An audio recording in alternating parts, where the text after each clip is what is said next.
Hello everyone, this is Boricua Binks and welcome back to Let's Play Ace Attorney Investigations 2, Prosecutor's Path, where hopefully this will be the last time that we are continuing on in the second case of the game, the Imprisoned Turnabout. Let's go! My story, part 2. I wouldn't go so far as to call it an interrogation. I always make sure to talk to all the new arrivals. Mr. Knightley, yes, we had a little chat. After our talk, he went right back to his cell, I assure you. She's piling lies on top of lies, not realizing that it only tightens the noose around her neck. You speak with the new prisoners, you say? That's right. I'm glad you understand. Your testimony is not solid evidence. It requires more than just understanding. Well then, Prosecutor Edgeworth, you're so rude. You may begin your cross-examination. Alright. This one is pretty obvious because interrogation. Always make sure to talk to all the new arrivals. We had a little chat. After our talk, he went right back to his cell. So we're gonna press those last two statements. And what was Knightley like during the interrogation? He was very honest. Mr. Knightley was... honest, pal? He also talked about a croissant and some kind of promo? What? Un passant and chess piece promotions, I presume. Okay, I wouldn't understand that, but that seems like chess lingo. Looks like he was his usual chess-loving self. Okay, that wasn't important after all, but this one for sure. Went right back to his cell. If he really returned to his cell, there was no way he would be a corpse now. Hold it. I know you're suggesting that I killed him during the interrogation, but... I couldn't possibly have had a motive to kill Knightley, could I? Ah, the last refuge of an accused person. Going to motive. Like I said before, if I was being accused, that would be the first thing I would address. But that's the last thing, which means she knows it's weak as hell. But, that's desperation. Dogen was the only one I hated, and he had no connection with the victim. She only hated Dogen. Please add that statement to your testimony. Dogen was the one I hated, and he had no connection with the victim. Uh-huh, but we happen to know you were looking at the mail, so you would have seen this correspondence chess, which is interesting, and an interesting coincidence. Knightley got screwed over for sure. Judge Courtney, I'd like you to have a look at this. It looks like a record of a chess game. Is there something wrong with it? This was discovered in the victim's cell. It was Knightley's memo. Warden Rowland, you also discovered this note in the very same place. And not just in Knightley's cell, but in Dogen's too, correct? Hold it! What are you? Don't say that you don't know about the chessboard in the special cell. Ugh! After all, you would have kept an eye on Dogen's actions down to the smallest details. No, to be more precise, it wasn't Dogen that you needed to keep an eye on. The warden was searching for Mr. Dogen's henchman. From the start, I found it strange that the warden interrogated the prisoners personally, since he used his henchmen to threaten harm to her family. Warden Rowland interrogated Dogen to expose them. So what are you saying? As you inspected Dogen's mail, you must have known that he played correspondence chess. And then Knightley appeared, with a chess memo in hand. We deduced that he and Dogen were connected. You must have arrived at the same conclusion as well. However, you went one step too far in your reasoning. You thought Knightley was one of Dogen's henchmen, who had come to kill you. So that's why you interrogated Knightley, boy. If the boss won't crack, go after his henchmen. In addition, you discovered something when you were interrogating him. Inside his chessboard, you found a portable chisel. The murder weapon! To Warden Roland, the chisel was a symbol of Dogen, and that was the final straw. You believed Knightley was one of Dogen's henchmen, and you killed him.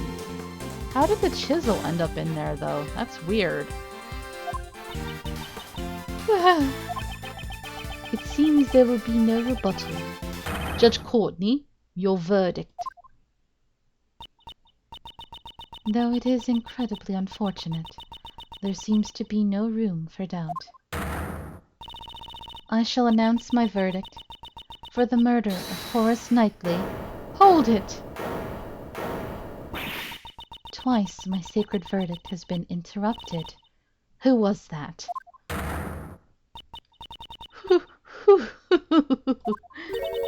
Warden Roland. Oh, how strange. You guys really don't understand anything. It would seem the one who doesn't understand is you. Me? Oh, I understand one thing very well. There is a huge contradiction in your logic, Mr. Edgeworth. Oh, uh-oh. Her and her little animal freaking out. Once she's cornered, she starts spouting nonsense. Pay it no heed. Judge Courtney, your verdict. I am interested in hearing what the warden has to say. What? I thought so. I just have one thing I want to say. One? Please take a good look at the autopsy report. The autopsy report? The one I brought with me? I heard exactly what you said earlier, Justine darling. You said the wound was 4 inches deep. 4 inches? No way. Could that tiny chisel really have made a wound 4 inches deep? Impossible! How could I have made such an error? Oh, forgive me, goddess of law. Oh boy. Well, I believe that overturns your hypothesis. What will you do now, Mr. Edgeworth? Oh, what'll we do? It'll be alright, pal. Mr. Edgeworth always. Whoa, hey now, he's gone all white. Hey, you're a defense attorney, aren't you?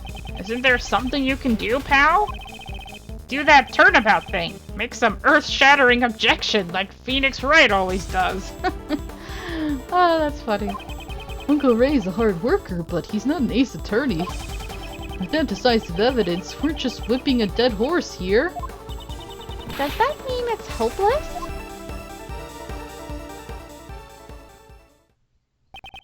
The true killer is Warden Roland. If it's not her, then nothing that's happened fits. But the chisel is in the murder weapon. Are there any other sharp objects here? There are still many mysteries remaining in this case. However, we do not have the evidence to solve them at this present time. We have no choice but to continue this battle in the courtroom. Objection! Oh, there's his deep voice. That would just give the killer a chance to destroy evidence. Are you mocking the court? No, I didn't mean anything like that. You look perplexed, Miles. Thought of anything yet? The chisel is not the murder weapon. In that case, what is? It's no use. We're back where we started. No objections, Prosecutor Edgeworth. By the way, any baseless statements will be punished accordingly. Yikes. It's no good. I can't think of anything. I need more time. I forget to say, I have no... Hold it! Huh? No, Mr. Edgeworth, remember what Mr. Shields said. If we give up, Simon will... Have you forgotten that sad look on his face? Even though he was covering half of it. He was the one who suffered most from Knightley's death. If we can't save him, who will? Besides, Simon believes in us, so we can't give up. Okay.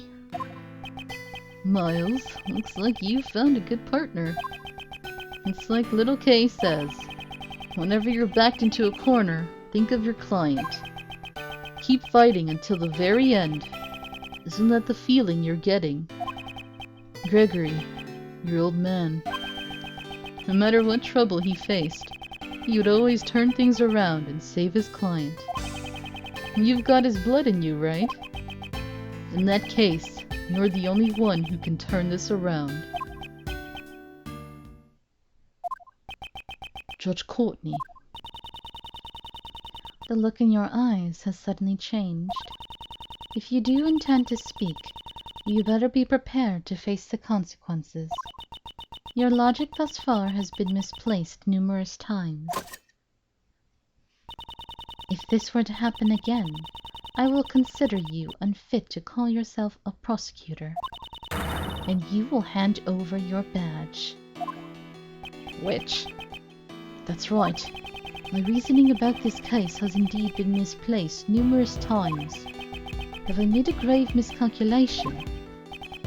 Wait, my logic is misplaced. Still silent. I cannot condone this waste of time. Well then. Mr. Edgeworth! Mr. Edgeworth! I will announce my verdict. That's it. I have to turn my logic around.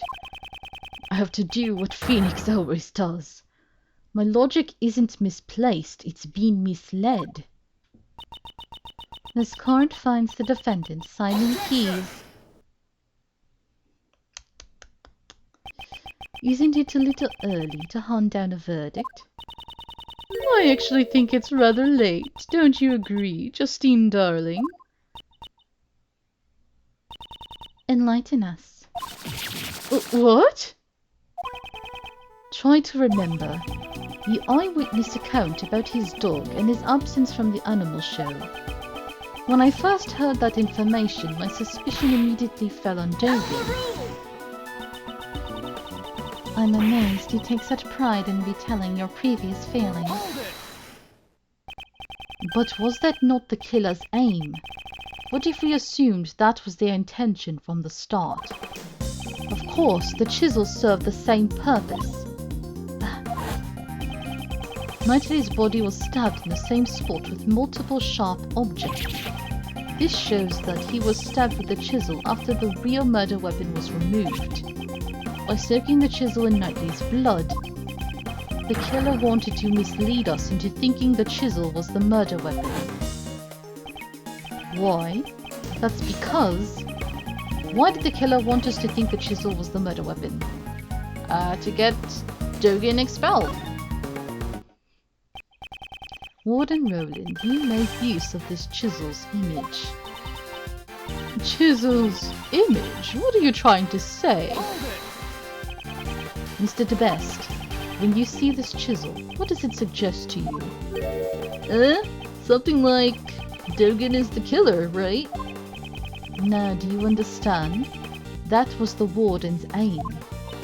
Ah, she wanted us to suspect the person with the chisel. Indeed, that was her plan from the very beginning. To make Sirhan Dogan out to be the killer. I understand your logic. It is true the warden did not think kindly of Dogan. That's understatement. But you understand, don't you? This alone does not prove she's the killer. As I thought, it's not enough. The remaining chance is for me to find the real murder weapon. If you have no more evidence, I believe this conversation is over. I could prove it if I found the real murder weapon. It doesn't matter what you say. We did a clean sweep of this place.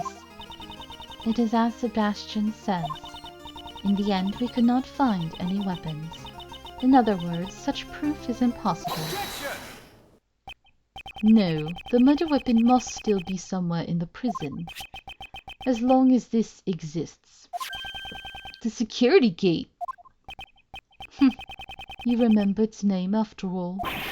Are you mocking me? It's because of those things that you can't take metal objects in or out of this place. Ugh.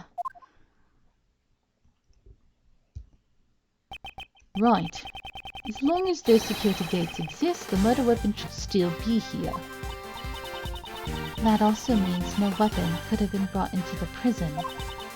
In the end, we're back to that same mystery after all. Judge Courtney. Prosecutor Edgeworth, surely you've realized, if the real murder weapon is still in the prison, one must also consider how it got there in the first place. The chisel was concealed within the chessboard, but the chisel's not the real murder weapon, which means the real murder weapon must have been smuggled in somehow. The way it was smuggled in, can you prove that? Ugh. I wouldn't Roland brought the weapon into the prison. I mean, she was a supplier, right? They had a supply route. You had evidence transferred from the precinct. Oh yeah, I forgot about that. Yes, we borrowed all the evidence concerning Dogen. Including his chisel? I've been interrogating him personally in my office, but... That's it! She could have used that. This shows another way a weapon could be brought into the prison. Where is it? What's this? Oh, no. Attached to the... Confiscated. Confiscated? Yeah, because it says confiscated, so that refers to the fact that she has his evidence, right? Yesterday, Dogen said this.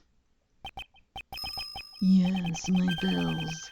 There are only 2 in the world. Only 2? They're custom made, attached to my knife and Anubis's collar. Even though I can only rely on my ears, I can easily identify them. Alas, one has been confiscated and is not in my possession. It's possible the murder weapon was brought in as confiscated evidence. Ouch, that's gotta hurt. Dogen's knife was confiscated and stored on the premises. Furthermore, a bell was attached to the knife. It can't be! The bell on that chisel! Exactly. The killer took it from the knife and reattached it to the chisel. But the only fingerprints on this chisel are Knightley's. The killer probably wore gloves when they made the switch. She made the chisel out to be the murder weapon by attaching Dogen's bell, and in doing so made Dogen appear to be the culprit.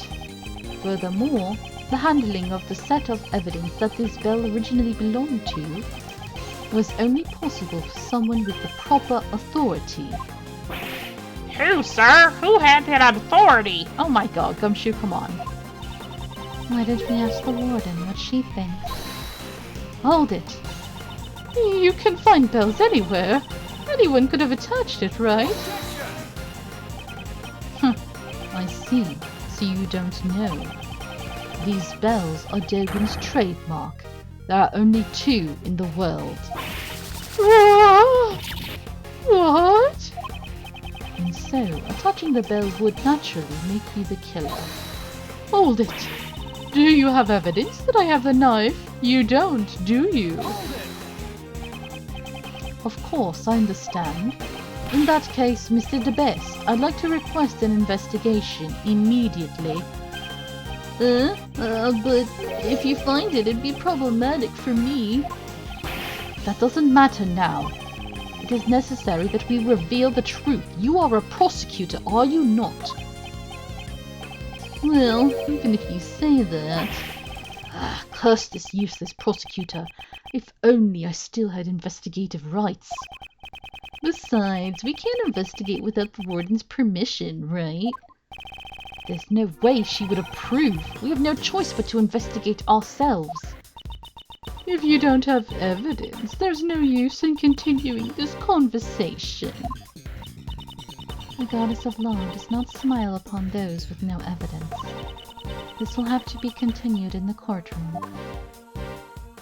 Oh, frick you! Not good. If we give the warden more time here, she'll definitely destroy the evidence. It seems like I have no choice but to raise an objection and stall for time. But I don't have anything definite. Is that really acceptable? Is it really like me to do something this reckless? No, not good. Now is not the time for hesitation. Right now I'm not a prosecutor, but an attorney's assistant. I need to protect my client. I'm the only one who can save him now. In that case, even if it's a 1 in a million chance, I have to take it. It's sink or swim. Should I raise an objection? Hell yeah! It almost feels like I've turned into a certain bluffing defense attorney.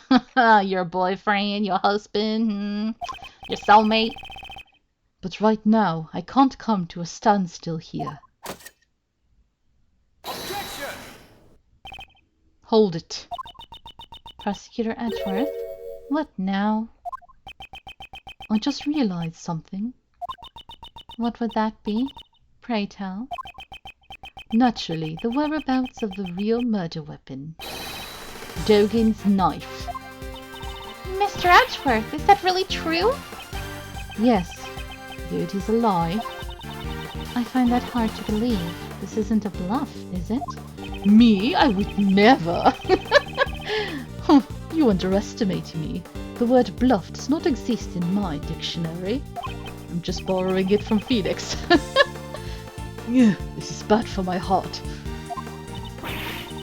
There's no way you could know, because such a thing doesn't even exist. Well then, could you enlighten us? Where is the real murder weapon? Think. Somewhere the police didn't look. A blind spot in this animal-filled prison. A hiding place the warden would have complete confidence in. Hiding place, come to think of it. Yes. Where did he hide the chisel? It was inevitable. Anubis, show them your mouth.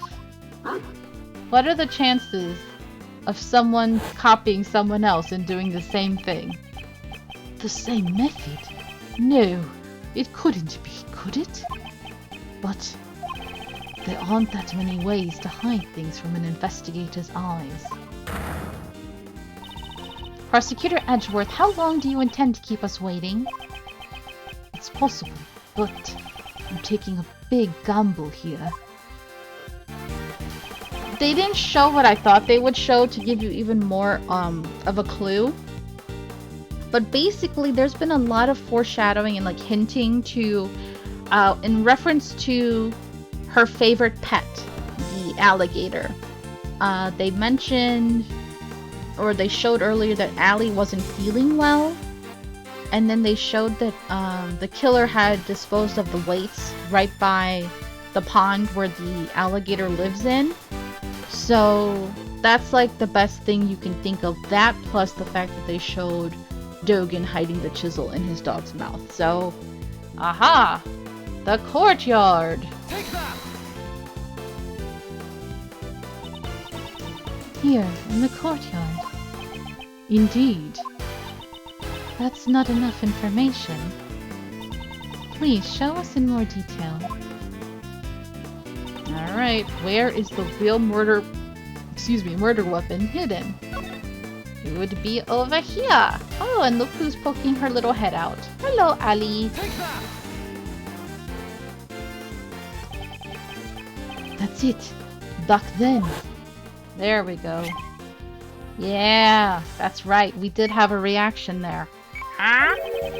What's the matter, Detective? It looks like the metal detector is reacting to this alligator, almost like she's a robot. That'd be funny.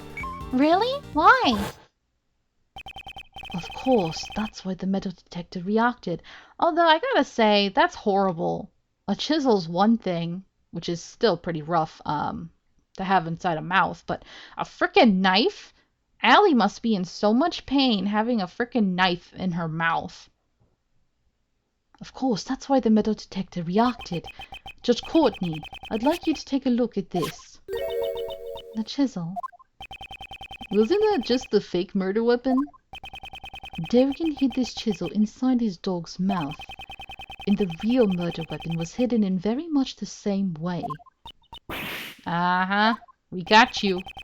The real murder weapon is in the pond, inside the alligator. What? What?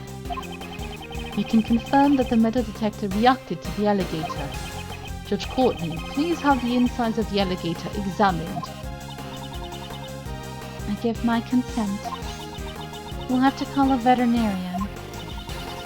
Oh, that's right. Regina's still there. Forgot. I can make that little girl open her mouth. Can I help? Yes, go ahead.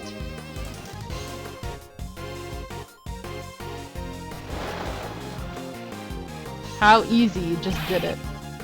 Warden Roland, discovering the real murder weapon will settle this matter once and for all. Why don't you do the honorable thing and confess now? What would I have to confess? In that case, you can just wait for your fate to be sealed. Yeah. Ah, we found it, sir.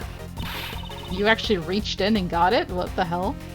Just where you said it would be. It's over. Patricia Rowland, the real murder weapon is none other than Dogan's knife. And the one who murdered Horace Knightley can only be you. Uh-oh. It's over. Dogan was the evil one. I didn't do anything wrong. It was completely reasonable. That guy was one of Dogan's henchmen. Him. If only he had never come to my home. I could at least still be happy. My special paradise. He ruined it. All of it. Him, that no-good assassin. Him.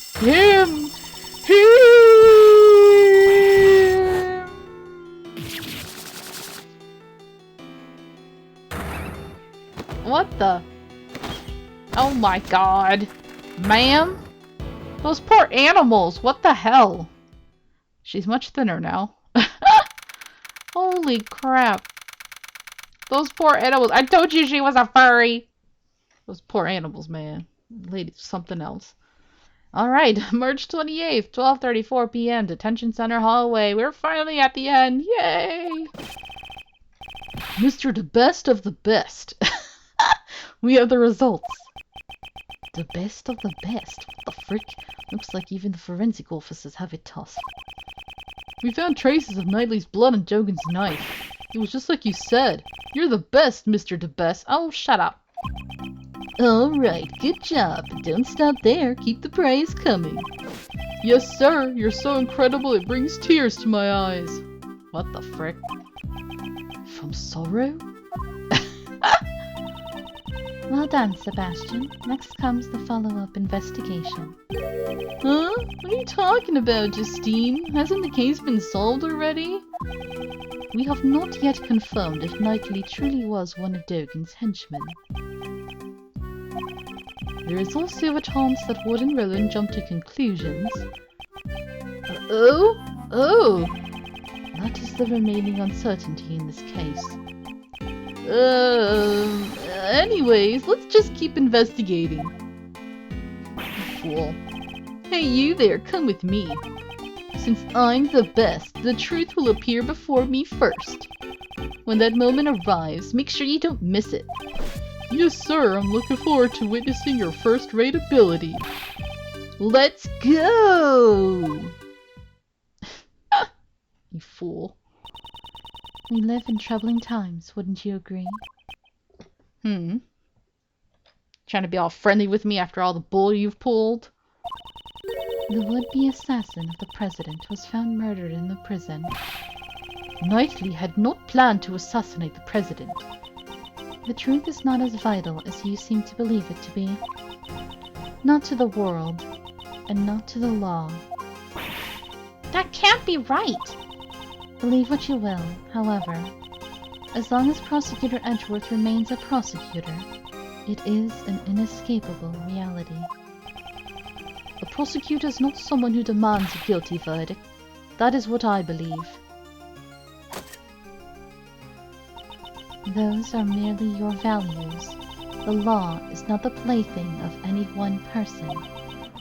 If you will not submit to that, you would do well to prepare for the consequences.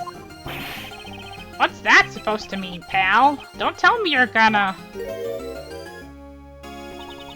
Now then, this is where I must take my leave, Prosecutor Edgeworth. Ta-ta. You pain in the butt, lady. Judge Courtney is right. The law should not serve any one person's desires. However, if the truth is bent as a result of that, can that really be called justice? Hey, Simon! Ah! Simon! And the little monkey.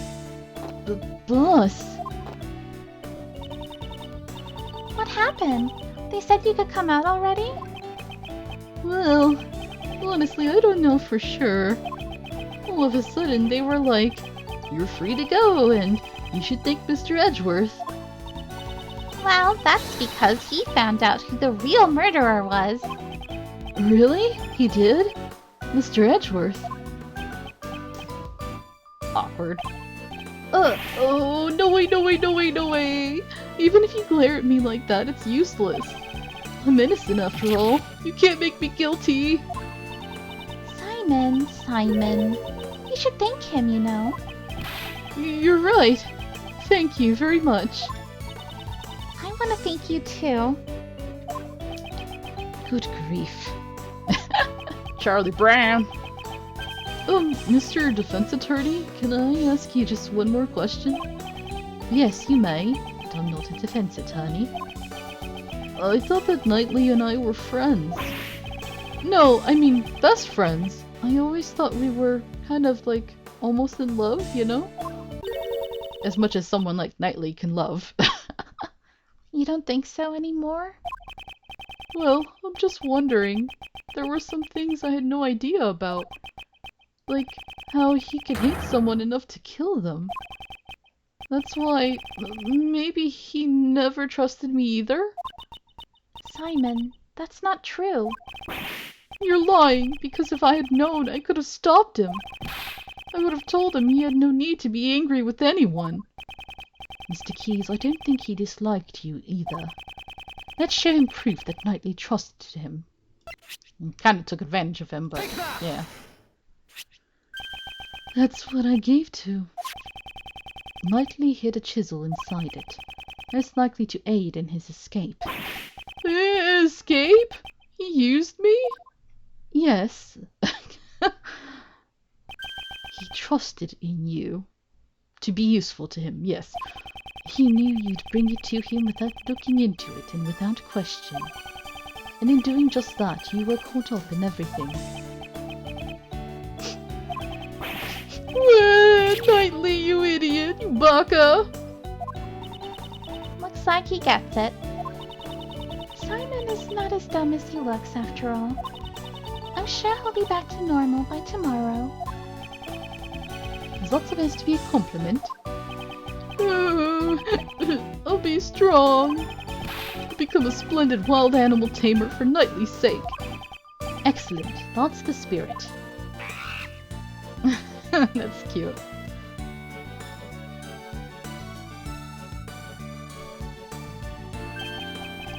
I almost forgot. If you'd like, please come to our next show. Very Big Circus! Hey, it's Max! I'll also be performing in it. The Very Big Circus is always fabulous and fun for all ages. Wow, that sounds like fun! Let's go, Mr. Edgeworth. Well, I'll think about it. Well, we need to get back to practicing right away. You'll be with Regent today. What? The tiger? No way, no way, no way, no way. It'll be fine. He's a good boy. No way! There's no way it will be fine. Run. Just run. Please cut me a break, boss! You poor man. And there they go. His funny little clapping is so funny. But man, bravo, bravo. You really put on a good show today, Miles.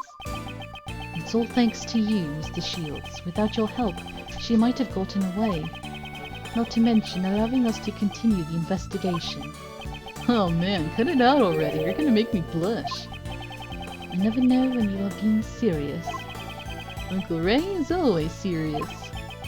So, how was it, Miles? How did it feel to be a defense attorney? To save people? Defense attorney? Well, that really took me back. It was just like being next to your old man again. It's been a while since I felt this good. It was... well, it's somewhat difficult to say it was a good thing. Come on, Miles, are you sure you don't want to be a defense attorney? What? You know, pick up where your father left off? Don't you want to save people like he did? What are you talking about, pal? Mr. Edgeworth is a prosecutor. But is it really that unusual for a prosecutor to become a defense attorney these days? Unusual isn't the problem here. Hey, don't be so upset. It's normal, you know? Normal. It's not. Normal, pal. You don't make for a powerful defense team.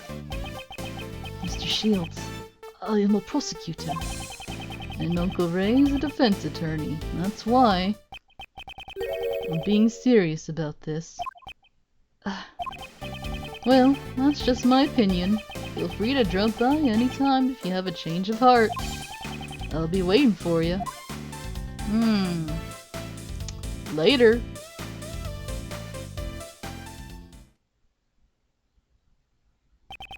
Follow my father's footsteps.